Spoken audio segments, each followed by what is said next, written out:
Untuk apa hidup? Langsung dijawab, wa ma khalaqtul jinna wal insa illa liya'budun. Tidak ada makhluk yang kuciptakan, baik jin maupun manusia, kecuali untuk beribadah.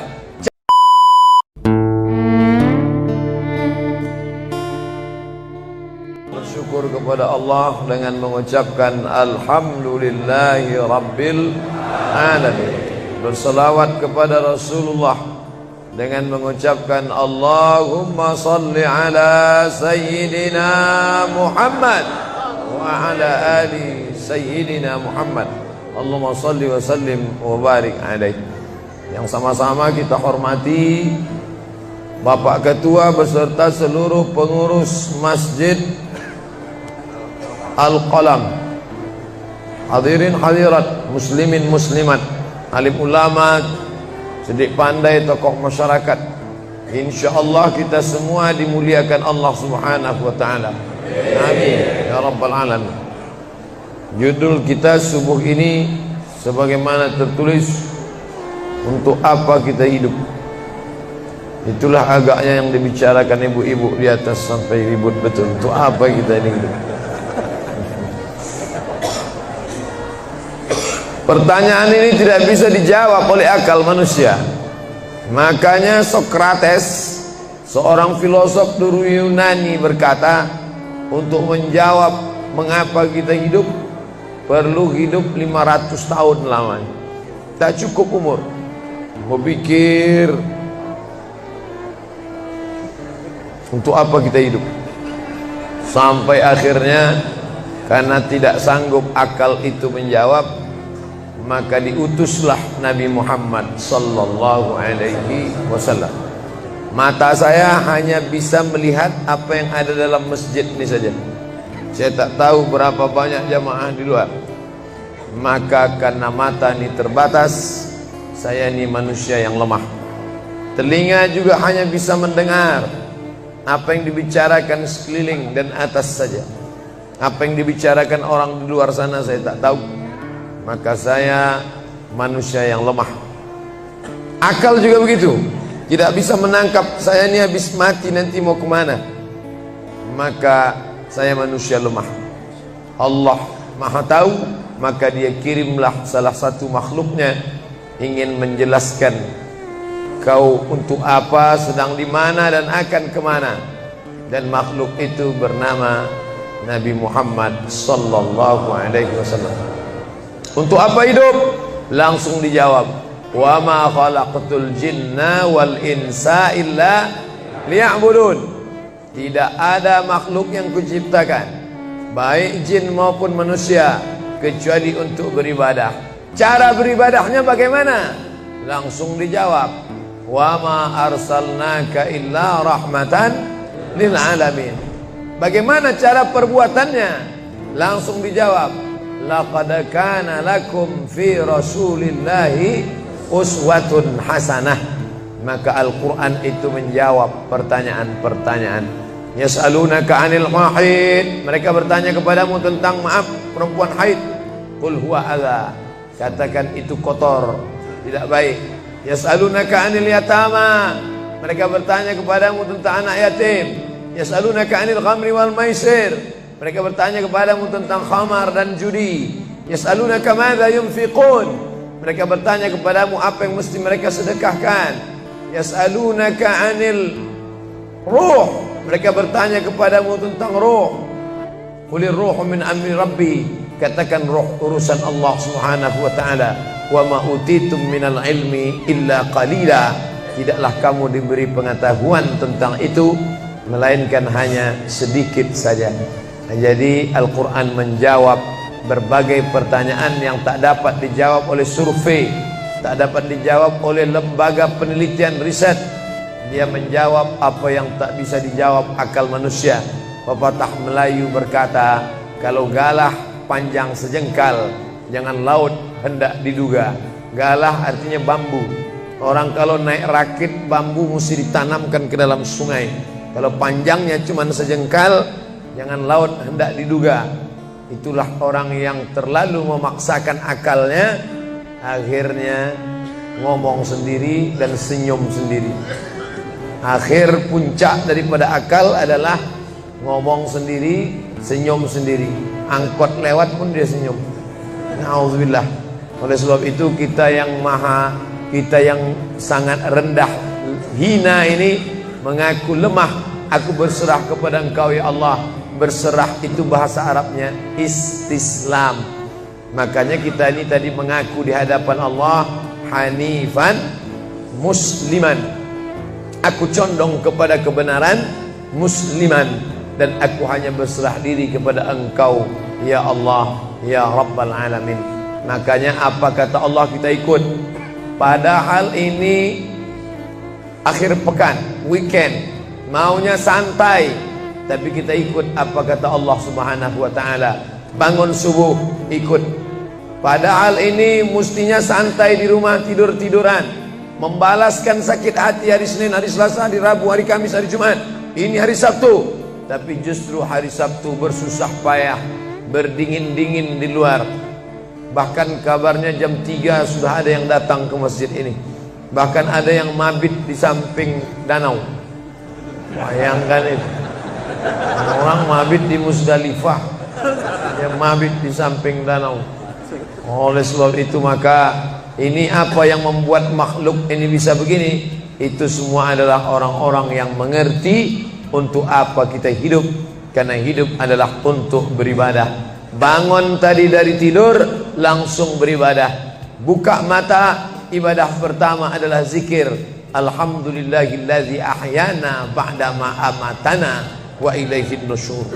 Masuk kamar mandi, tempat najis, kotor, bau, kotoran, tempat setan, tapi tetap menjadi ibadah. Dalam WC-nya pun ibadah. Dia masuk lagi ke kiri, dia katakan Allahumma inni a'udzubika minal khubusi wal khaba'is. Keluar dari kamar mandi itu ibadah juga. Dia langkah kaki kanan, dia katakan ghufranaka, ghufranaka, maafkan aku ya Allah. Mengapa dia minta maaf keluar dari WC? Karena selama di WC dia tidak menyebut Allah. Lidah yang diciptakan untuk beribadah, selama di dalam tidak beribadah, maka ibadah di dalam WC hanya hatinya saja berzikir. Tak boleh menyambut seruan azan. Terdengar suara azan masuk ke WC, Allahu Akbar, Allahu Akbar, Allahu Akbar. Oh, tak boleh. Tak boleh mengucapkan salam. Assalamualaikum, Nabi diam. Assalamualaikum, Nabi diam. 3 kali diucap, Nabi diam. Selesai keluar dari toilet, WC, barulah Nabi menjawab Waalaikumsalam warahmatullah. Karena tidak boleh menyebut nama Allah, maka minta ampun keluar dari WC. Karena lidah yang semestinya dipakai untuk menyebutmu ya Allah, berzikir mengingatmu ya Allah, tadi tak kupakai selama beberapa menit di dalam. Maka dia katakan ghufranaka. Lalu kemudian melihat wajah di cermin, mana tahu ada kotoran di mata. Jangan sampai kita berjumpa sama orang di masjid, orang senyum, kita senyum, yang disenyumkan orang kita. Maka lihat dulu baik-baik. Maka ketika melihat wajah, dia pun menjadi ibadah. Allahumma kama hassanta khalqi fahassin khuluqi.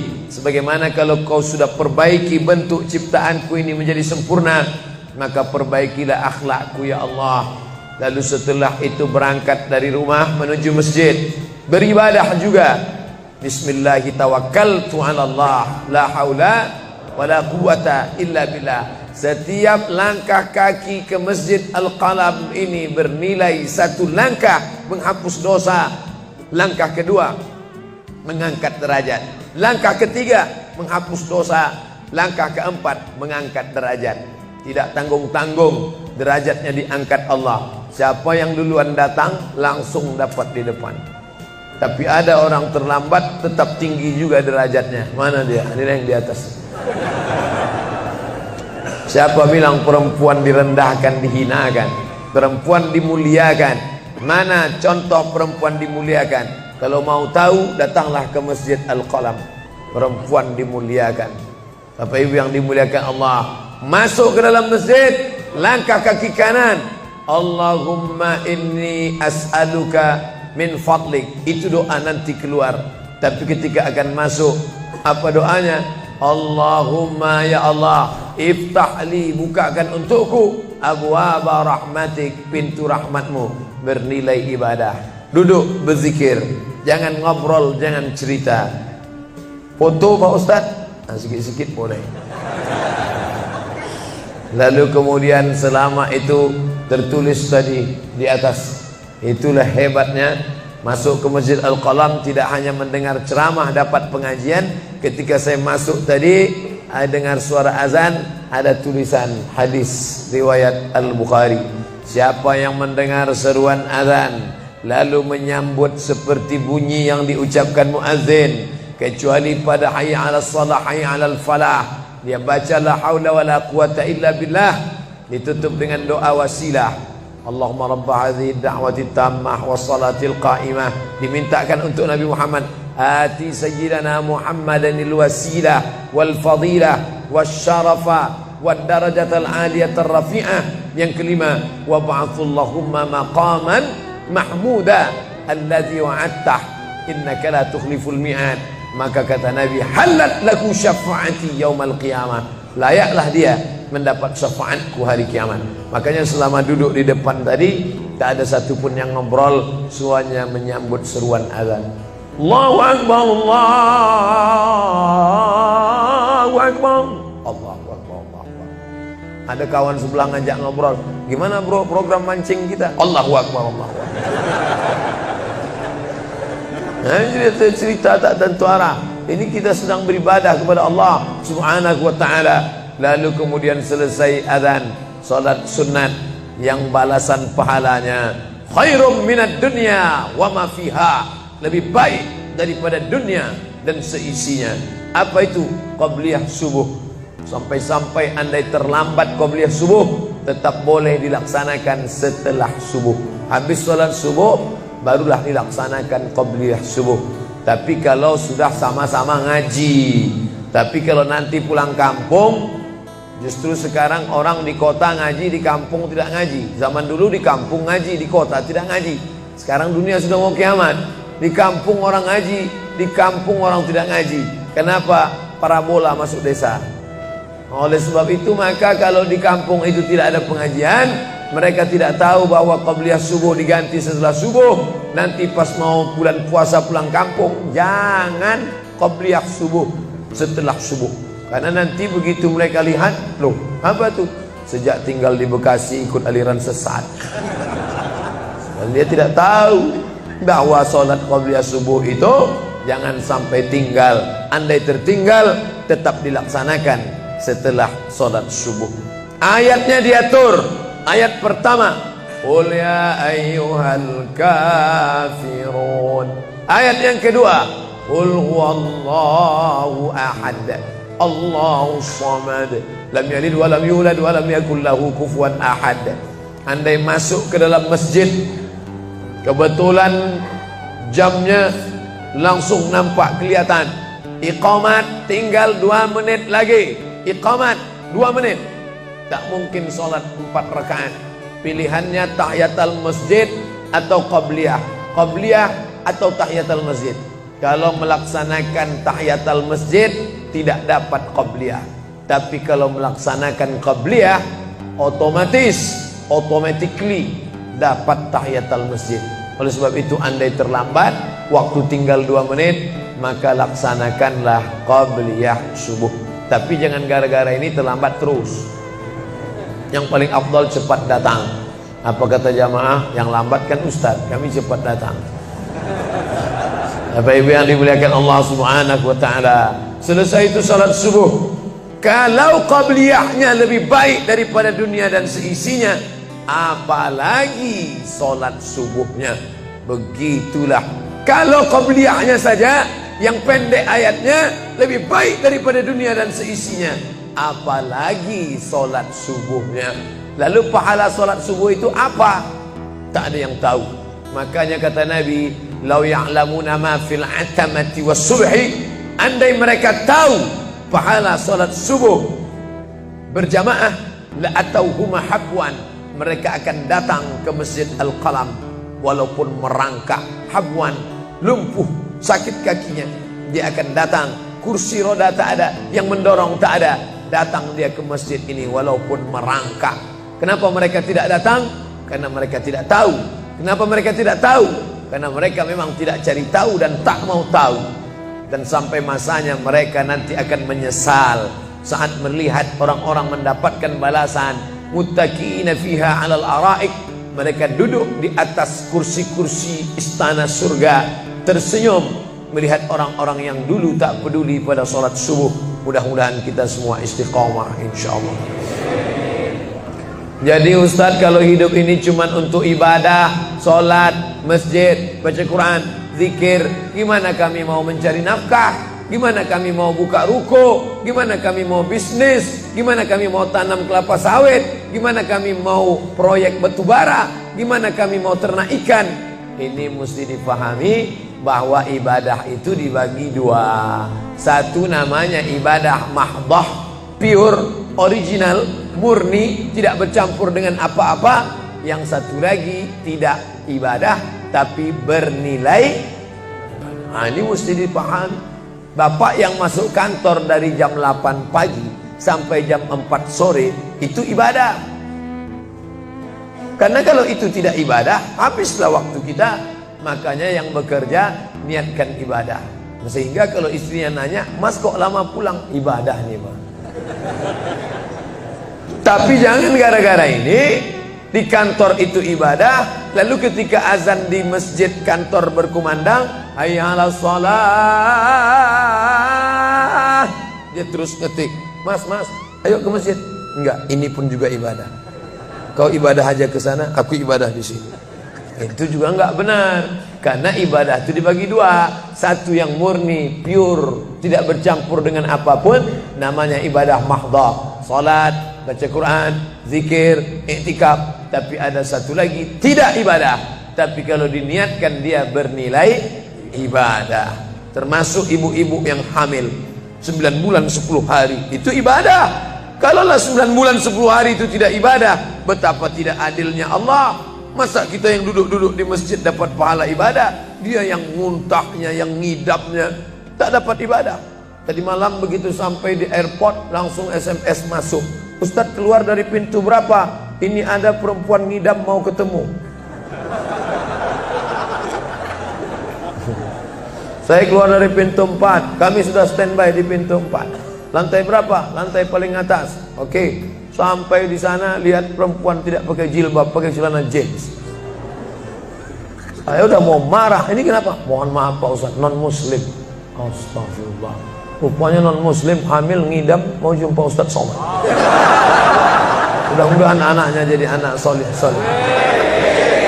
Ya, Allahu Akbar. Bernilai ibadah. Lalu yang dapat pahala dari itu siapa? Dari mana ibu-ibu hamil muda itu tahu saya? Kenal saya di mana? Padahal dia dari Jawa, saya dari Sumatera. Ternyata ada orang beribadah yang tidak kita sangka ibadah. Tidak ada rukun, tidak ada syarat, tidak ada wajib, tidak ada sunat, tidak ada makruh, tidak ada mubah. Apa ibadahnya? Ya ini, merekam ceramah ini. Merekam ceramah ini ibadah. Memoto itu ibadah. Bayangkan resiko tukang foto. Saya sampai sekarang kalau tukang foto itu resikonya nanti setelah tua matanya gini.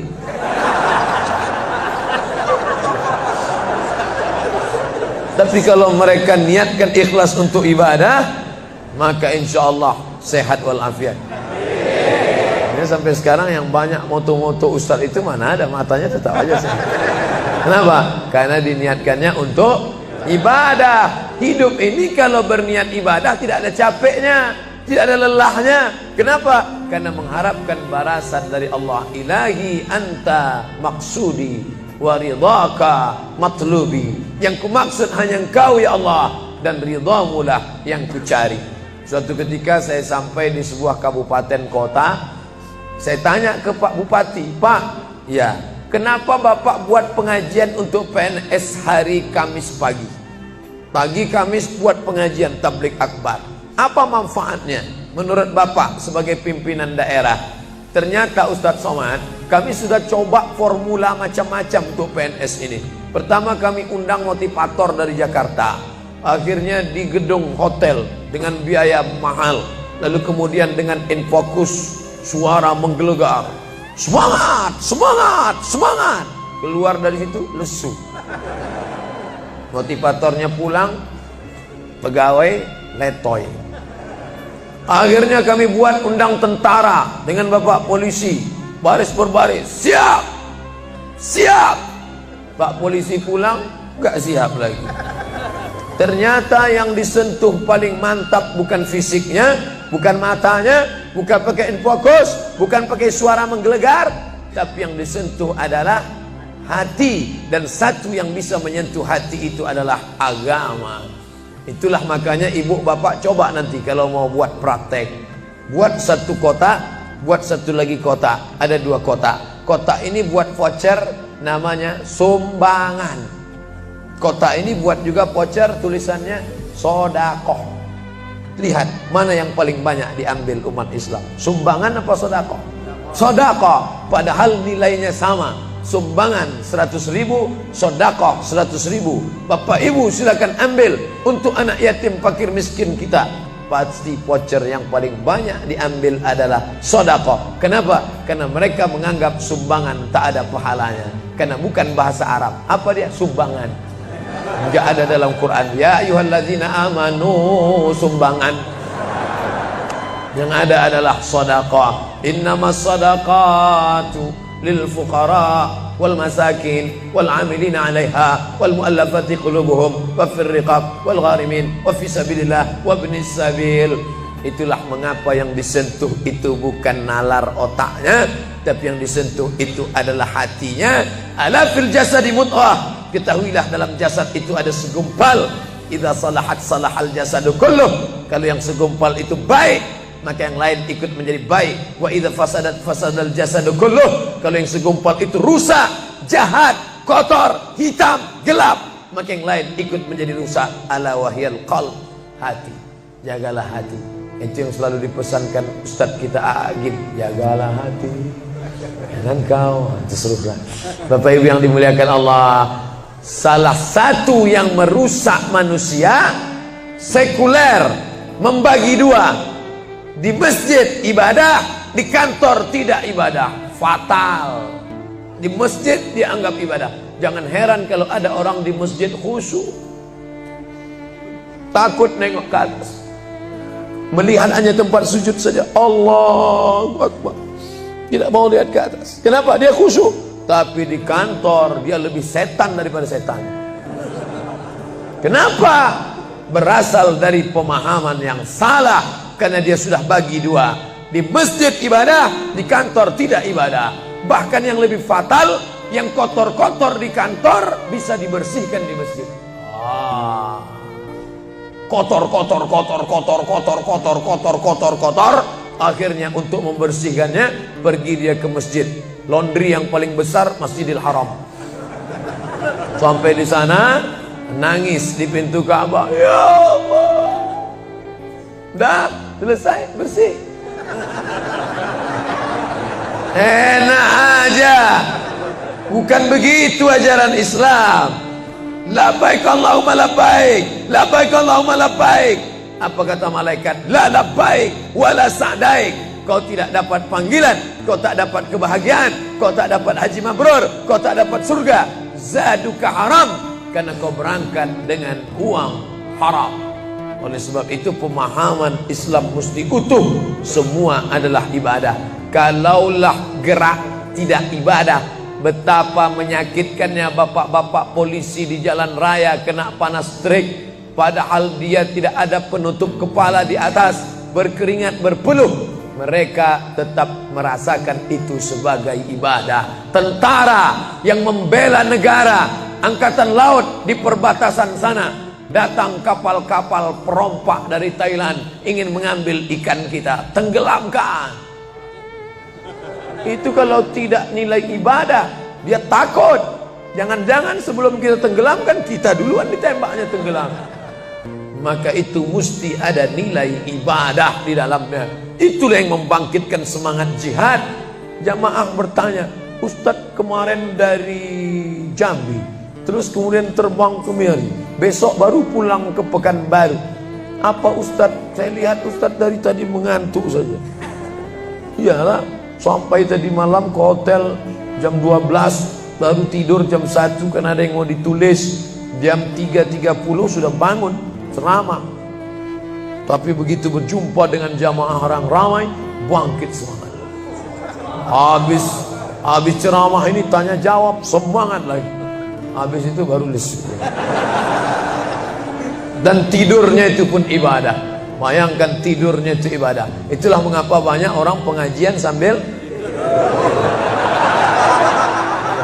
oh, ustadz menyindir ya? Tidak. Saya termasuk ustadz yang tidak pandai menyindir. Saya termasuk ustadz kalau dipesan request untuk menyindir, saya tidak pandai. Kenapa? Karena saya pernah menyindir orang. Ustadz, tolong ustadz sindirkan. Ini ada jamaah yang sudah sedekah tapi mengambil uangnya kembali. Siapa yang bersedekah mengambil uangnya kembali, kal kalbil ladzi ya'udu ila qaihi, sama seperti anjing yang menjilat muntahnya kembali. Selesai pengajian, mohon maaf Pak Ustaz, yang disindir nggak datang. Oleh sebab itu tak ada gunanya sindir menyindir. Kalau mau to the point, mana orangnya face to face, langsung saja tembak 12 pas, gol. Bapak Ibu yang dimuliakan Allah, maka mesti dipahami dengan benar. Di Masjidil Haram ibadah, di rumah pun kau ibadah. Istri yang dari mulai pagi memasakkan suami, dibantu oleh pembantu membuatkan minuman, membesarkan anak, menyusukan anak 2 tahun lamanya, melahirkan, meregang nyawa ibu melahirkan anak, ibadah. Makanya kalau dia meninggal dunia saat melahirkan, matinya mati syahid.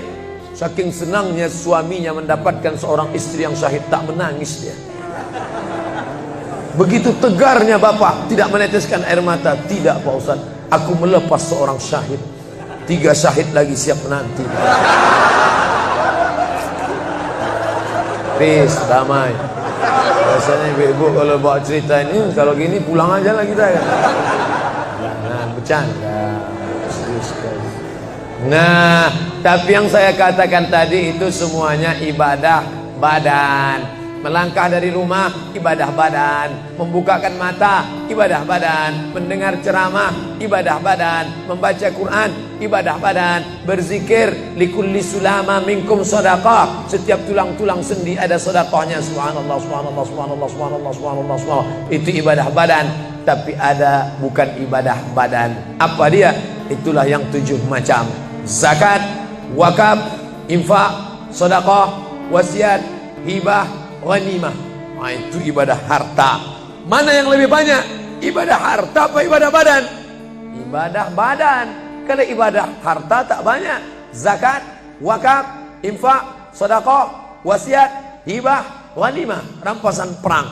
Tapi kalau ibadah badan, setiap gerak adalah ibadah. Makanya kita mesti bergerak. Di kulli harakah barakah. Setiap ada gerak pasti ada berkah. Makanya tak boleh tidak bergerak. Air sumur kalau tidak ditimba, air itu akan busuk, butek, warnanya pun tidak ada seperti minyak di atas. Mata air mesti terus berganti. Darah harus tetap mengalir, jantung harus tetap berdetak.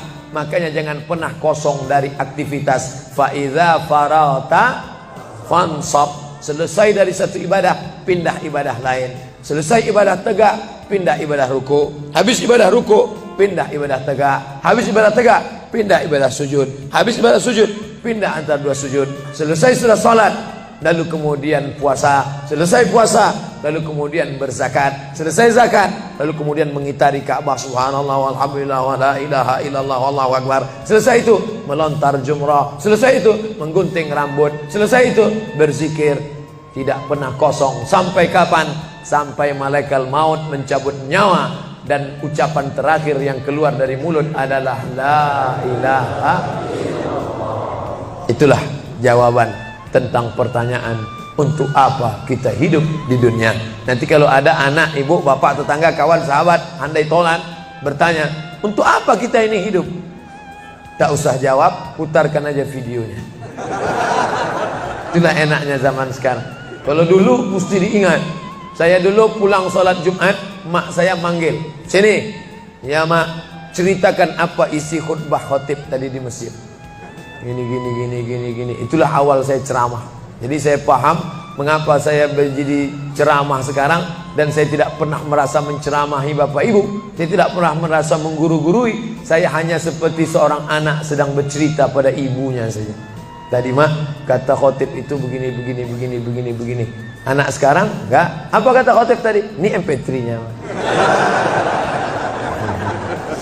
Bapak Ibu yang dimuliakan Allah Subhanahu wa taala, ibu yang mendidik anak-anak ibu ibadahnya luar biasa. Itulah mengapa ibu lebih tinggi derajatnya daripada laki-laki.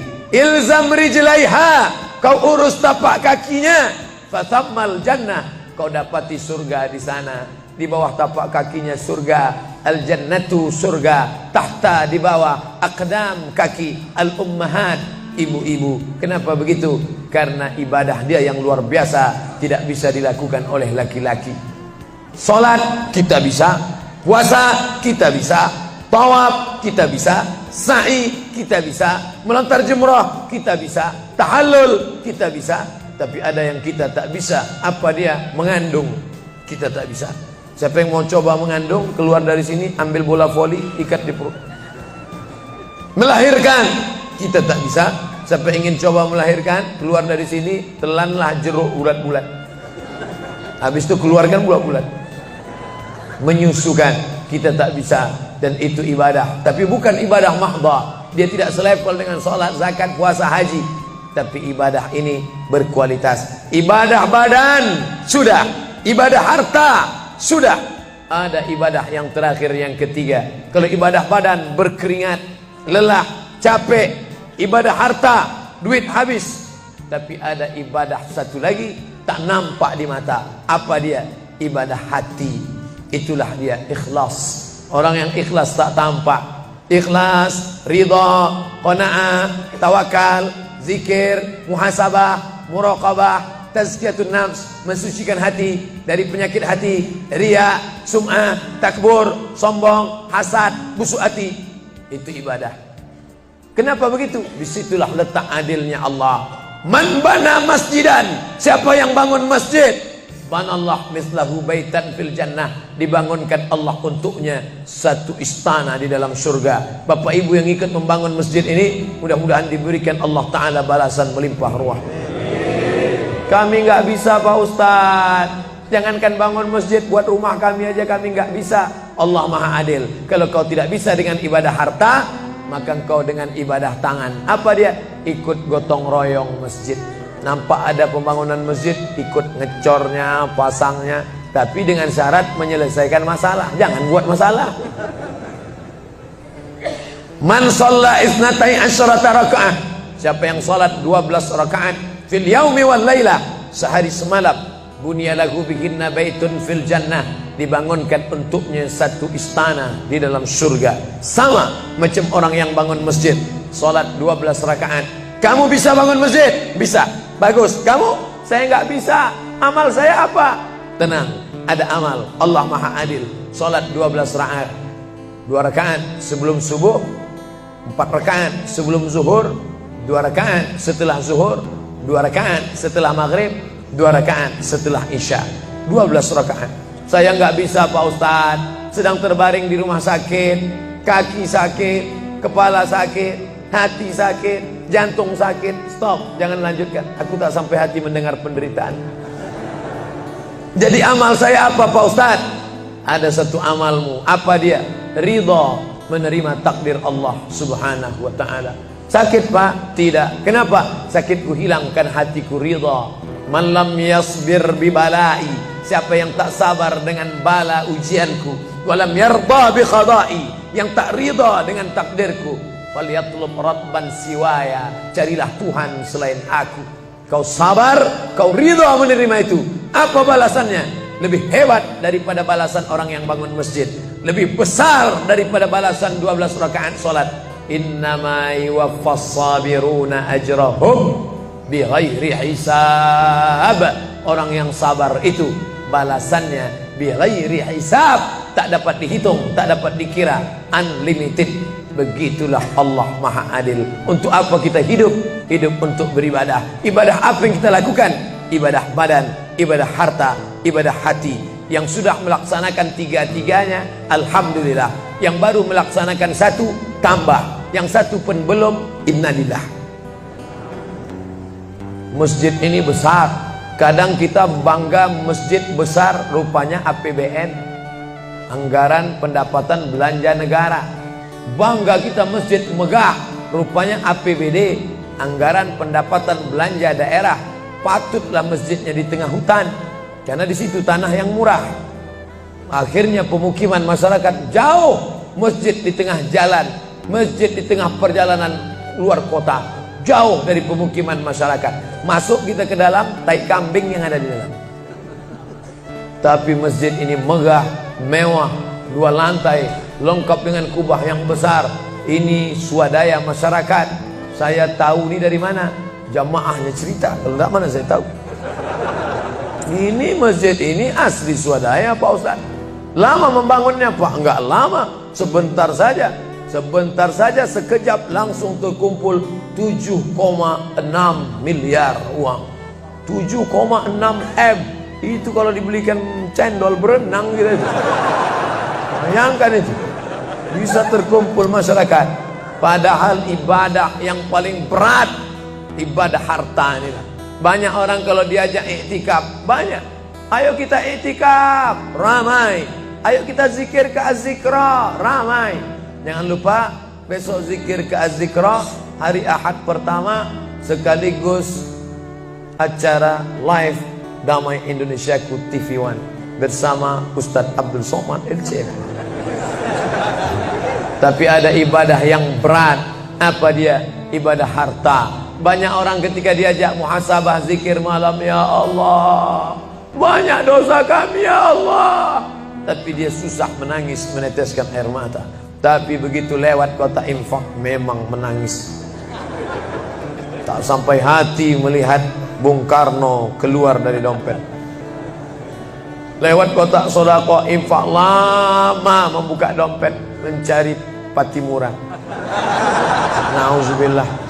Mudah-mudahan kita tak termasuk golongan yang bakhil ini. Kenapa? Karena setan selalu asyaitan, setan ya'idukumul faqra, membisikkan kepakiran. Jangan beri, jangan beri, jangan beri, nanti kau susah, nanti anak kau tak makan, nanti kau dikeluarkan kerja kau makan apa, nanti kau mau beli rumah, nanti kau mau beli tanah, nanti kau mau beli mobil, nanti kau mau beli cincin, nanti kau mau beli kamera, nanti kau mau ganti HP, uangmu tak ada. Setan selalu berbisik-bisik. Lawan setan itu. Qul a'udzu birabbin nas, malikin nas, ilahin nas, min syarril waswasil khannas, alladzi yuwaswisu fi sudurin nas, minal jinnati wan nas. Hanya saja kalau yang berbisik itu setan, kita baca ayat kursi, insya Allah dia kabur. Ini yang berbisik ini kawan kita. Kita bacakan ayat kursi, hafal pula dia dari kita lagi. Tapi tak apa-apa, tetap aja bacakan.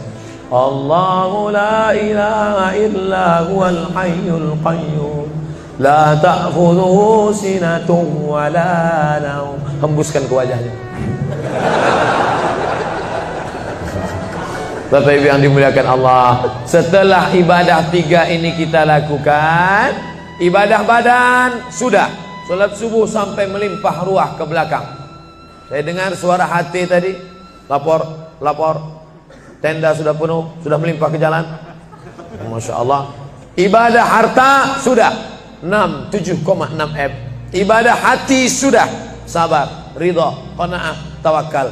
Tapi jangan lupa, datang merusak yang 3 ini, perkelahian, merusak ukhuwah Islamiyah. Masjid yang besar, kalau sudah kelahi di dalamnya, tinggal kelahi, tak lagi ada persatuan. Masuk masjid bukan baca doa pintu masuk masjid, malah masuk masjid ngelihat kira-kira dia di mana ya. Oh dia di sana, gua di sini lah. Oh di sini, dia di sini. Sampai akhirnya suatu hari terlambat, lupa ngelihat. Allahu Akbar, rupanya dia di samping. Jangan kelahi. Wa'tasimu bihablillah, berpegang teguhlah dengan tali Allah. Tali Allah itu apa? Al-Quran dan Sunnah. Apalagi ulama, nggak ngerti Quran, nggak ngerti Sunnah, tanya ulama. Al-ulama warasatul anbiya. Wa'tasimu bihablillah, berpegang teguh dengan tali Allah. Wala tafarraqu, jangan berpecah belah.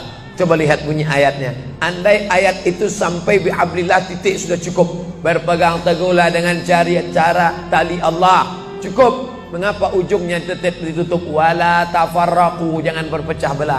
Karena banyak orang yang sudah baca Quran, sudah sholat, sudah puasa sunat, tapi hatinya pecah bercabang. Galah patah boleh disambung, kaca retak boleh direkat, hati rusak kemana obat akan dicari. Oleh sebab itu kalau ada fitnah-fitnah, tabayun, klarifikasi. Jangan su'uzan. Ijtanibu katsiran minaz-zan. Kepengurusan, masyarakat, jamaah, sayang kebersamaan rusak. Gara-gara apa? Gara-gara nila setitik rusak susu sebelanga.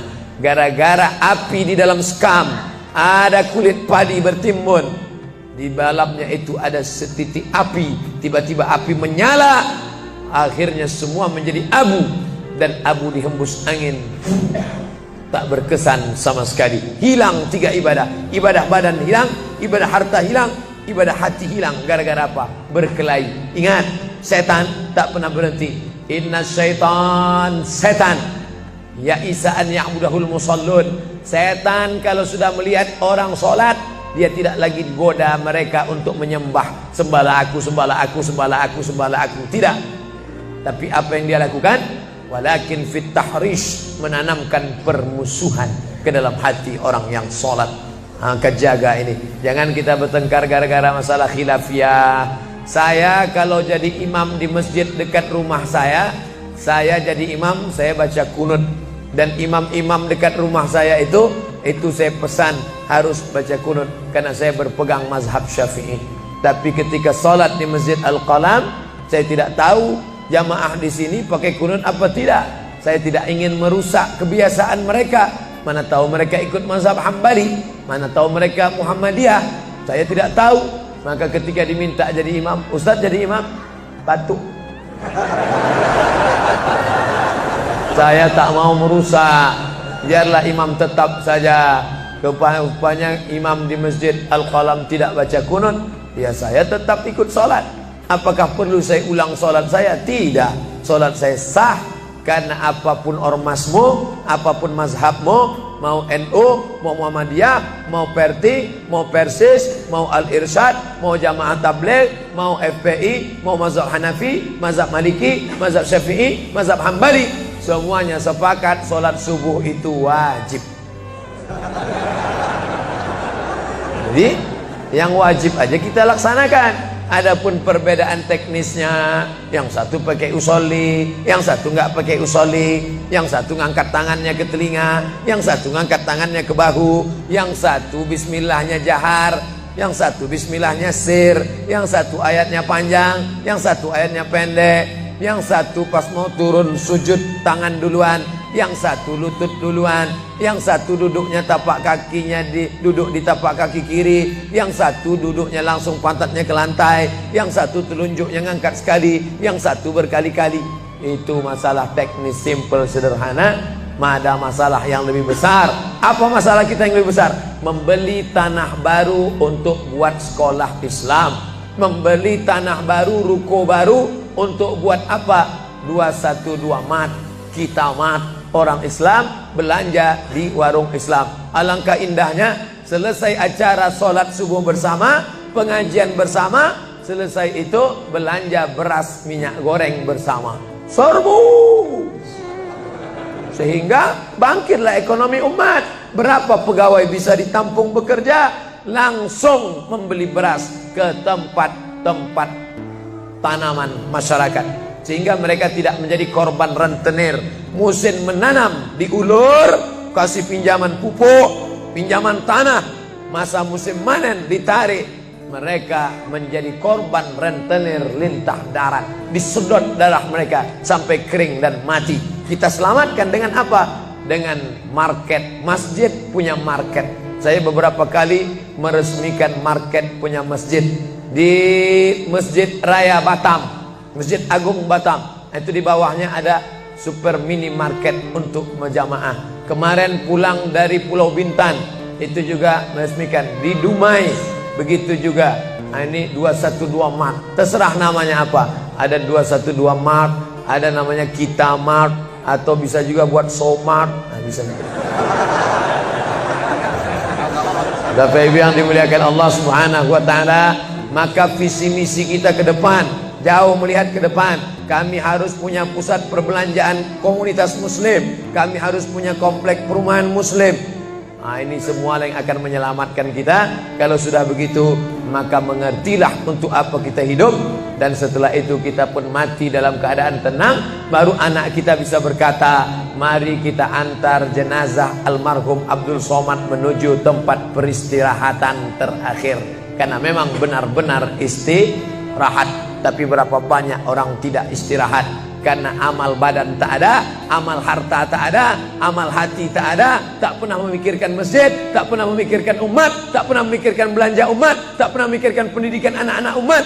Akhirnya mati yang layak untuk dia. Mari kita antar dia menuju azab pertama, akan menyusul azab-azab berikutnya. Na'udzubillah.